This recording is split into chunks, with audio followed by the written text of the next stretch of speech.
बोधिसत्व सिद्धार्थ गौतमाने कशा तऱ्हेने तपश्चर्या केली? बोधिसत्व सिद्धार्थ गौतमाची तपश्चर्या अत्यंत घनघोर स्वरूपाची होती, उग्र स्वरूपाची होती.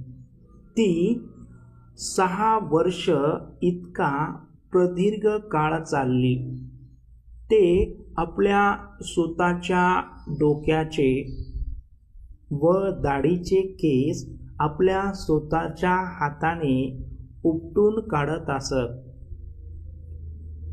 शरीरावर मळांचे थर जमून ते आपोआप गळून पडत असत.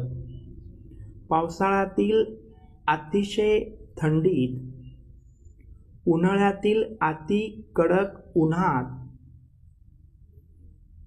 हिवाळ्यातील अत्यंत कडक थंडीत ते उघड्यावर राहत असत. रात्री जीव गुदमरल्या जाईल अशा गरमीमध्ये ते घनघोर जंगलात राहत असत.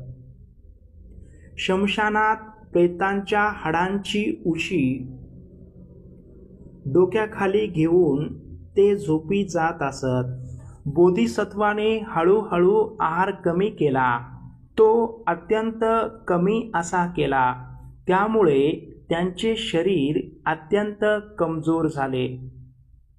त्यांनी आपल्या पोटाला स्पर्श केला असता त्यांचा हात पाठीच्या बरगड्यांना जाऊन लागे आणि पाठीला स्पर्श केला असता पोटाच्या आतडीस स्पर्श होत असे. इतके त्यांचे पोट व पाठ एक झाले होते. एके दिवशी त्यांना एकाएकी मूर्छा आली व ते जमिनीवर कोसळले.